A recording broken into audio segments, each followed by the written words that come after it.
la Policía Nacional, cerca de 300 robos diarios se cometen en el país. Una cifra escalofriante. ¿Qué podemos hacer al respecto? Vamos a analizarlo y se une a nuestra mesa el doctor Walter Albán, exministro del Interior. Lo habíamos presentado antes. También está con nosotros el coronel Juan José Santibáñez, especialista en seguridad ciudadana. Bienvenidos a ambos. Buenas noches. Buenas noches, Jorge. Buenas noches.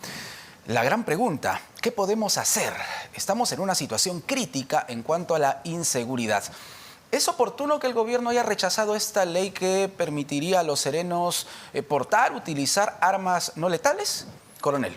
Me parece pertinente porque el personal que cumple funciones de serenazgo municipal no está debidamente preparado para hacer uso de estos elementos, que vienen a ser elementos de defensa para atender al tipo de emergencia social en ese momento que se produzca. Y que pudiera también poner en riesgo no solamente la vida misma del sereno, sino también de las personas hacia quien va dirigido la defensa esta. Pero ellos podrían ser capacitados. Un ejemplo, a ver. Se puede dar la capacitación, correcto. Pero sabemos y la experiencia misma nos ha enseñado de que este personal de serenazgo muchas veces es empleado para cumplir disposiciones de control del comercio ambulatorio, más que con la delincuencia presente en ese momento. Cosa que no es su responsabilidad, la lucha contra la criminalidad y la delincuencia. Pero va contra el comercio ambulatorio. Utilizan un paralyzer, le cae a una persona que sufre del corazón y le causan la muerte. El sereno se va enjuiciado. ¿Quién se hace responsable de la defensa de ese sereno? La municipalidad no, la municipalidad lo va a despedir y tú te haces cargo. Y aparte de ello, viene también la denuncia como terceros civilmente responsables a los alcaldes y a los regidores o alguien que sea responsable de seguridad ciudadana. Claro. El paralyzer es una pistola eléctrica, ¿ok? Se va a enfrentar al delincuente. En el momento que va a hacer esto, el delincuente que viene armado le dispara y lo mata. Inmediatamente. ¿Ok? Entonces, no es conveniente y aparte hay que definir, y yo creo que en esto el doctor Albán, que ha sido ministro del Interior, conoce también la función del serenazgo municipal y la función de las municipalidades. Es la ejecución de programas de prevención social que permitan disminuir todos aquellos factores que propician la criminalidad y en apoyo a las acciones que realiza la Policía Nacional. Claro. El sereno no está formado ni es su responsabilidad la lucha frontal contra el delito y la criminalidad. Lamentables consecuencias hemos visto, como la de un sereno que hace mucho fue asesinado por un delincuente venezolano. Exacto. Entonces, eso es lo que tiene que definirse. Y los alcaldes definir dentro de la comunidad que la función del sereno municipal y de la misma municipalidad es la creación de programas de prevención social. Y dentro de lo que se llama un modelo de prevención social del delito, que de acuerdo a lo que establece el Banco Interamericano de Desarrollo, es la estrategia más completa para hacer frente a la lucha contra todos los actos antisociales. Doctor Albán, para usted, un sereno, un integrante del equipo de serenazgo de las municipalidades, ¿podría ser capacitado y enfrentarse a la delincuencia o no? No, creo que estamos cambiando las funciones por completo. Estoy de acuerdo con lo que acaba de decir el coronel. También he escuchado declaraciones que me han parecido muy sensatas, por ejemplo, de la alcaldesa de San Isidro, aludiendo a lo mismo. No se puede caer en facilismos para un problema tan serio como el de la delincuencia o el aumento de la criminalidad en el país, ¿no es cierto? Ahora, hay detrás de esto varios asuntos que tendrían que ser atendidos y que no vienen siendo atendidos hace mucho tiempo. Para comenzar, tenemos que fortalecer a la Policía Nacional. No vamos a poder resolver este tema tratando de convertir en policías a los serenos. Eso es un despropósito. Son atribuciones totalmente diferentes. La alcaldesa de San Isidro decía, yo no voy a exponer a mis serenos ni a la propia ciudadanía que se supone que tenemos que servir, por lo que acaba de decir el coronel. Es como cuando se dice, tomemos las armas para defendernos de los delincuentes. ¿quién va a tener la mejor oportunidad de utilizar el arma y enfrentarse a quien quiera en ese momento atacar? Es el delincuente. El ciudadano común no tendrá ni siquiera noción de cómo es una situación en la cual se produce un enfrentamiento de esta naturaleza.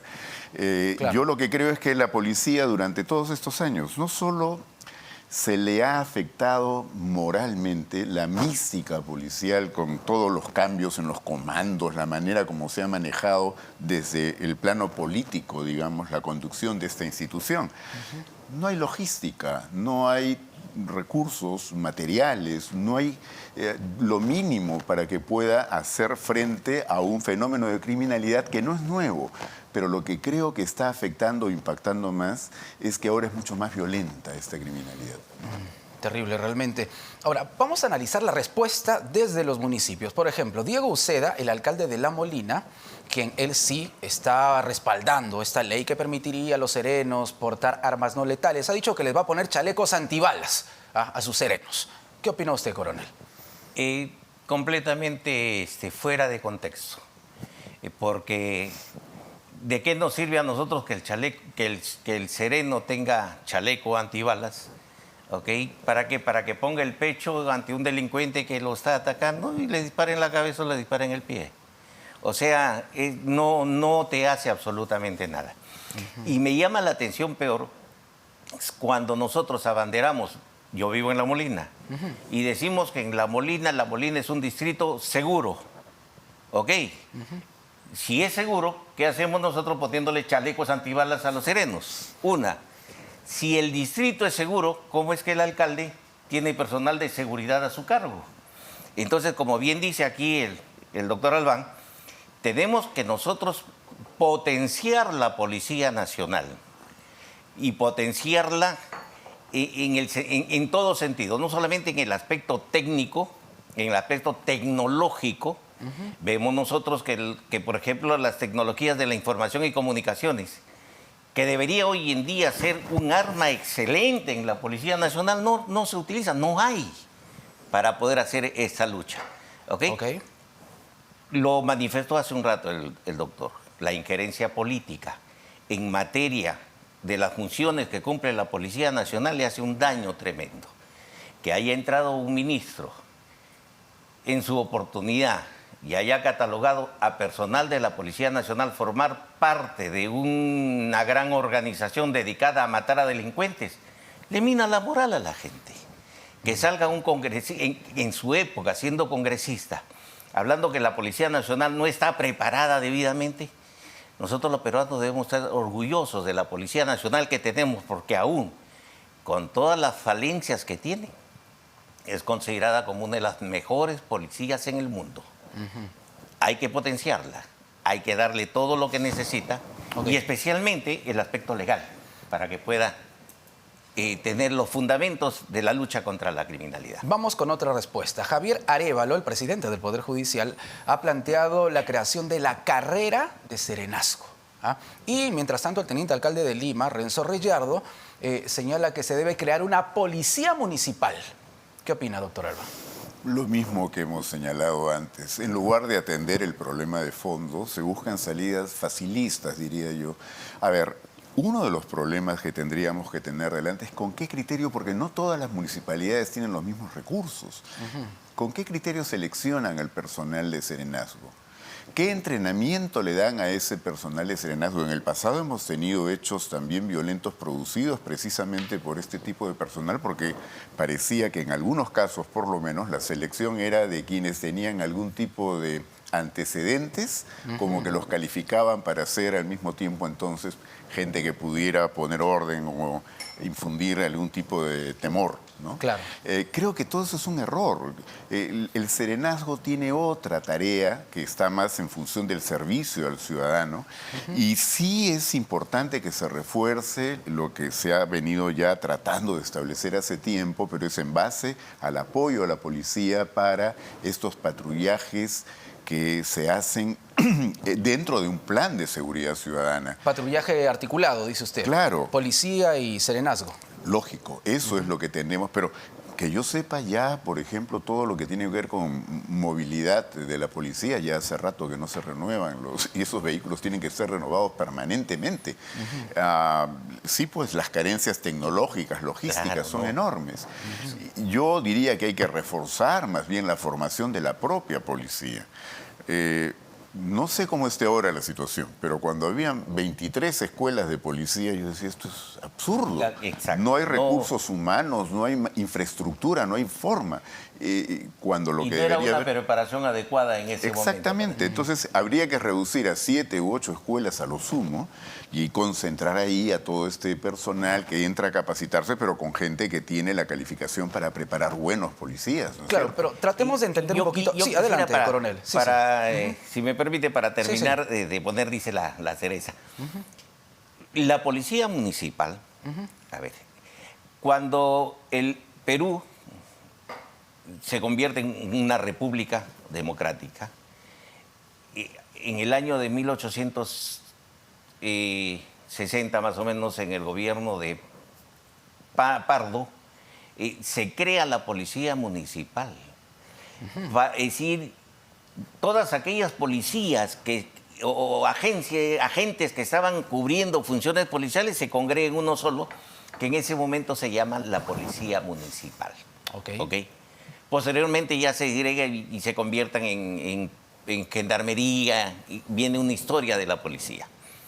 Pero la policía municipal, en el año del presidente Prado Ugarteche, aparece como una fuerza que tiene ley orgánica, que trabaja juntamente con la gerencia de fiscalización para fiscalizar todas aquellas disposiciones dadas por las municipalidades para el comercio ambulatorio, para el comercio formal, para ver es decir, el desarrollo administrativo de la municipalidad dentro de ese contexto.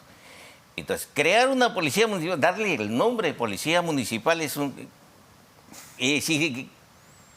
política la cosa, ¿no? O sea, lo hacen solamente con eso y es un desconocimiento tremendo de lo que existe, ¿no? Pero tratando de entender un poquito la reacción de los alcaldes y las autoridades municipales, durante las últimas semanas he sabido que muchos alcaldes en este momento son extorsionados, amenazados por bandas de proxenetas, por mafias enteras en la capital de la República y mucho más al interior del país. Entonces, ¿qué se puede hacer? Porque hemos llegado a un extremo en el que la delincuencia está a punto de atentar o atentando ya contra la autoridad en este caso.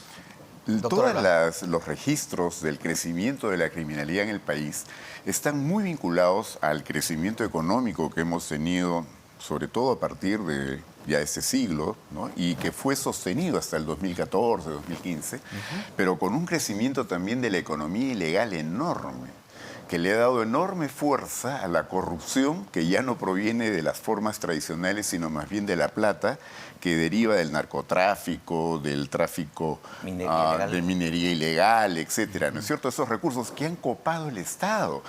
Fijémonos en una cosa. ¿Cuántos alcaldes han sido descubiertos formando parte de organizaciones criminales?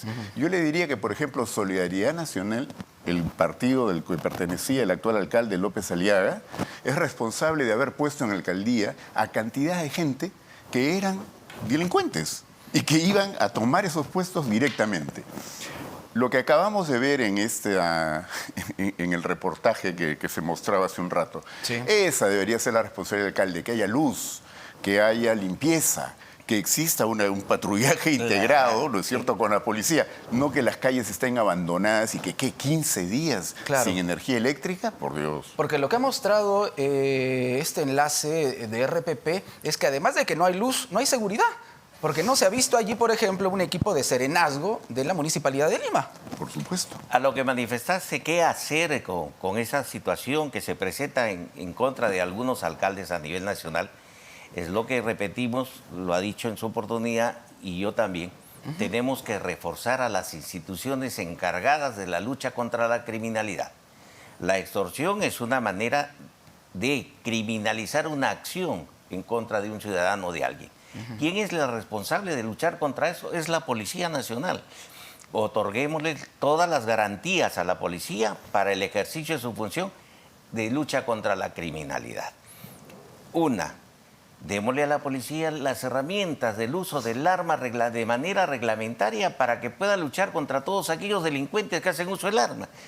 Hace un año, quizás un poquito más, vimos nosotros por la televisión cómo un delincuente tenía un arma con el torso desnudo y que amenazaba con disparar, y los policías estaban acá y no podían hacer el uso del arma porque a las finales terminaban ellos denunciados o enjuiciados. Entonces, en otros países inmediatamente abaten a ese delincuente porque con el arma en la mano no solamente pone en riesgo el ataque hacia el policía, sino a cualquier otra persona que esté por ahí. Claro. Un ejemplo, mira, ve, en Estados Unidos un día un delincuente estaba con el arma, salió con el arma y la policía lo balaceó. El periodista se acercó y le dijo al comisario, comisario, le dicen abatido ustedes, tiene 48 impactos de bala en el cuerpo ese delincuente. Y dice, ¿qué pasó? Lo miró y le dijo, se nos acabaron las balas. ¿Ok? Porque la defensa, ¿cuál es la función de la Policía Nacional? La función de la Policía Nacional es garantizarle al ciudadano el ejercicio de sus libertades y derechos y enfrentarse a todo aquel o aquello que ponga en riesgo esa libertad y esos ejercicios del derecho. Claro. Si no le damos a ella, a la Policía Nacional, las garantías para el desarrollo de su función, vamos a ver este y otros más delitos que se puedan producir. Y ahora, para cerrar el tema, sería importante, y quiero resaltar este texto que usted me acaba de brindar, coronel Santibáñez, lo voy a mostrar a la pantalla, Seguridad Ciudadana para Escolares. ¿Por qué no se tratan estos temas en los colegios, por ejemplo? ¿Ah? Estos y los de seguridad vial también deberían ser tratados en los colegios, doctor Albán. No, por supuesto. Además, desde hace años se inició un trabajo también en cada distrito, en cada localidad, con ciudadanos que estuvieran dispuestos a apoyar el trabajo de la policía también, incluso coordinando con los serenazgos. Ese tipo de estrategias son las que tenemos que desarrollar. Hay mucho que se ha hecho equivocadamente, como dije, por tratar de buscar salidas fáciles que no existen para problemas de esta naturaleza y esta complejidad. Pero por otro, como decía también el coronel, a veces porque se ha querido simplificar las cosas, el término policía como que todo lo concentra y ahí pudiéramos decir allá lo que antes era la Policía de Investigaciones o la Guardia Civil o la Guardia Republicana. Se les convirtió en una sola institución porque a alguien le pareció que eran todos policías. Haciendo un daño completo. Pero creo que ¿Fue un error esa medida?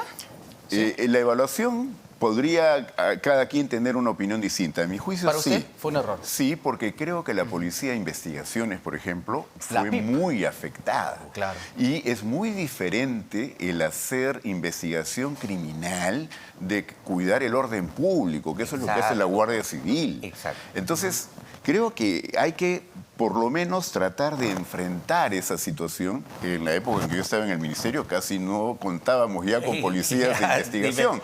Y sumado, se jubilaban y ya no habían. Y sumado a lo que dice el doctor, hemos hablado nosotros de la Policía de Investigaciones dedicada exclusivamente a la investigación criminal y la Guardia Civil a lo que era el orden público.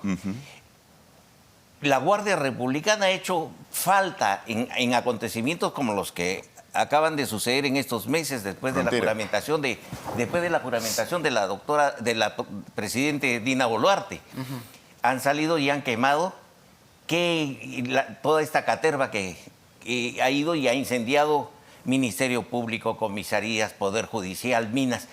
La Guardia Republicana en esa época era la encargada de custodiar todos aquellos activos críticos nacionales del país.